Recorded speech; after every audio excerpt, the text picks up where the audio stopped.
안녕하세요. 매일 아침 말씀 묵상에 오신 여러분을 진심으로 환영합니다. 12월 13일 월요일 차별하지 말라.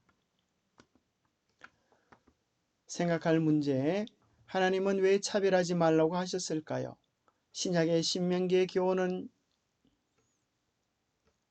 어떻게 반복되고 있습니까? 오늘 우리에게 주는 교훈은 무엇입니까?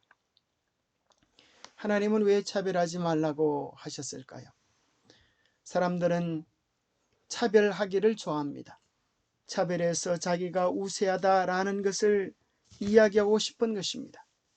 그래서 사람은 지역으로 또 학벌이나 재능으로 사람을 계층으로 나누어 버립니다. 그래야 내가 대단하다고 존경받고 지배하고 싶은 것이 죄악된 인간의 본능입니다. 그래서 오늘날 이 세상은 외모 지상주의가 판치고 있는 세상입니다. 그러나 하나님께서는 사람을 외모로 보지 말라고 말씀하십니다. 신명기 10장입니다. 너희 하나님 여호와는 신 가운데의 신이시며 주 가운데의 주시요 크고 능하시며 두려우신 하나님이시라. 사람을 외모로 보지 아니하시며 뇌물을 받지 아니하시고 고아와 과부를 위하여 정의를 행하시며 나그네를 사랑하사 그에게 떡과 옷을 주시나니 너희는 나그네를 사랑하라. 전에 너희도 애굽 땅에서 나그네 되었음이니라. 하나님께서 이스라엘 백성들에게 사람을 외모로 취하지 말라고 하십니다.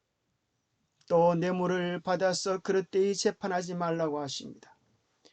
고아와 과부, 참으로 그들을 도와줄 자가 없는 연약한 나그네를 사랑하라고 하시는데 그 이유는 우리도 애굽 땅에서 나그네 되었기 때문이라고 말씀해 주고 계십니다. 사람을 외모로 보지 아니하시며라는 말씀은 히브리어에서 비유적으로 쓰는 표현을 번역한 것입니다. 이것을 문자적으로 번역하자면 하나님께서는 얼굴을 들지 않으신다라고 표현할 수 있습니다. 이 표현은 법정의 상황을 묘사한 것으로 재판관 또는 왕이 재판에 나온 사람의 얼굴을 보고 그 사람의 신분에 따라 판결을 내리는 모습을 묘사한 것입니다. 아는 사람이라고 해서 때로는 높은 직위에 있는 사람이라고 해서 법을 그릇되이 적용하는 것은 잘못된 것입니다. 신명기가 암시하는 바는 하나님께서는 그런 방법으로 사람을 대하지 않으신다는 것입니다. 하나님은 사람의 신분에 따라 성별에 따라 차별하지 않으시고 모두에게 공평하게 대우하시는 분이십니다. 이와 같은 진리는 사회에서 가장 무시당하던 사람들까지도 사랑으로 대하신 예수님의 삶을 통하여 확실하게 드러났습니다. 신약에서도 신명기의 교훈은 반복되고 있습니다. 베드로가 입을 열어 말하되 내가 참으로 하나님은 사람의 외모를 보지 아니하시고 이는 하나님께서 외모로 사람을 취하지 아니하심이라. 유력하다는 이들 중에 본래 어떤 이든지 내게 상관이 없으며 하나님은 사람을 외모로 취하지 아니하시나니. 에베소서 6장 9절 상전들아 너희도 그들에게 이와 같이 하고 위협을 그치라. 이는 그들과 너희의 상전이 하늘에 계시고 그에게는 사람을 외모로 취하는 일이 없는 줄 너희가 알미라. 골로새서 3장 25절 불의를 행하는 자는 불의의 보응을 받으리니 주는 사람을 외모로 취하심이 없느니라. 베드로서 외모로 보시지 않고 각 사람의 행위대로 심판하시는 이를 너희가 아버지라 부른즉 너희가 나그네로 있을 때를 두려움으로 지내라. 이 모든 말씀들은 신명기에 뿌리를 두고 있습니다. 신명기에서 우리 하나님은 말씀하시기를 사람을 외모로 보지 말라고 얘기하고 계십니다. 영감의 교훈입니다. 그리스도 안에서는 차별이 없음.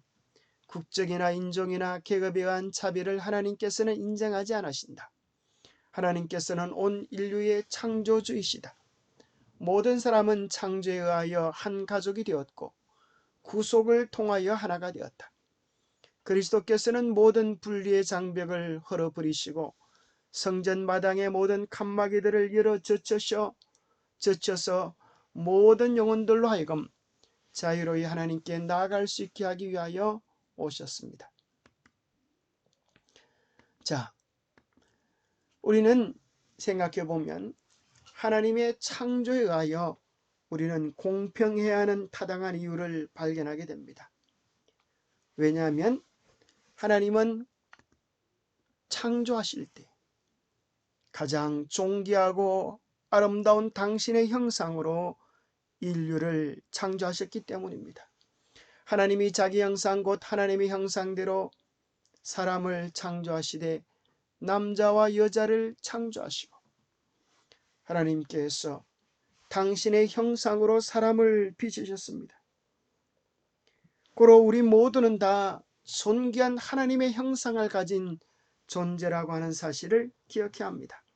내가 하나님의 형상으로 지음을 받았듯 상대방도 남자와 여자 모두가 다 하나님의 형상으로 지음받은 존귀한 하나님의 자녀라고 하는 사실을 우리에게 이야기해 줍니다. 그럴 뿐 아니라 가장 소중한 구원에 있어서 하나님의 심판에 있어서 차별이 없음을 이야기해 주고 계십니다. 이제는 율법 외에 하나님의 한 의가 나타났으니 율법과 선지자들에게 증거를 받은 것이라. 곧 예수 그리스도를 믿음으로 말미암아 모든 믿는 자에게 미치는 하나님의 은이 차별이 없느니라. 하나님은 모든 믿는 자에게 구원을 베풀어 주십니다. 이 세상에 아무도 구원받을 자로 멸망받을 자로 정해져서 차별 있게 대우하시는 그런 분이 아니십니다. 하나님은 모든 사람을 사랑하시고 모든 사람이 구원받기를 원하십니다. 그러면 왜 모든 사람이 다 구원받는 것만은 아닐까요? 하나님께서 주신 그 구원의 은혜를 거절하면 구원이 없는 것입니다. 하나님의 마음은 애타게 우리 모두가 구원받는 주님의 자녀가 되기를 기대하고 계십니다. 차별이 없으신 그 하나님의 사랑은 우리 모두를 구원해 주시기를 원하십니다. 하나님은 모두를 사랑하시기에 그 사랑의 가치 앞에 차별이 없는 것입니다. 오늘 우리가 하나님의 그 마음, 하나님의 심정을 가지고 그 사랑으로 모든 사람을 대해야겠습니다. 지극히 작은 자 하나에게 한 것이 곧 내게 대하여 한 것이라고 말씀하시는 주님의 심정을 이해하겠습니다. 하나님의 베푸시는 사랑, 하나님의 대우하심은 차별이 없습니다. 그러나 기억하십시오. 믿지 아니하는 자는 구원에 이르지 못할 것입니다. 스스로 제한을, 차별을 만드는 것입니다.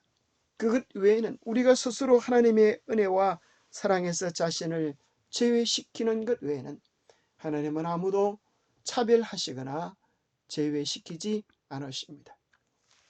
기도하겠습니다. 하나님 아버지, 우리는 불공평한 세상에 살아갑니다. 능력에 의하여, 학벌에 의하여, 재물에 의하여, 신분에 의하여 차별되고 무시받는 그런 세상 속에 살아갑니다. 이러한 세상의 잣대들을 보면서 우리도 그러한 편견을 가지고 사람을 바라보지 않도록 우리를 도와주시옵소서. 주님께서 우리를 창조하시고 구원하시고 대우하시듯 우리도 주님의 크신 사랑으로 서로를 보며 사랑하며 존귀 여기며 소중히 돌볼 수 있도록 우리 속에 하나님의 마음을 주시옵소서. 하나님을 믿는다고 하면서 여전히 세상이 사람을 평가하는 기준으로 우리가 사람들을 차별하지 않는지 우리 자신을 깊이 살펴보게 하여 주시옵소서. 하나님의 시선으로 서로를 바라볼 뿐 아니라 예수님처럼 차별 없는 사랑을 실천하도록 우리를 도와주시옵기를 우리 주 예수 그리스도로 머지하여 간절히 간구하옵나이다. 감사합니다. 오늘 창조의 눈으로, 구속의 눈으로 이웃을 바라보면서 크신 사랑을 누리며 관계를 회복하는 축복의 날이 되시기를 소망합니다. 감사합니다.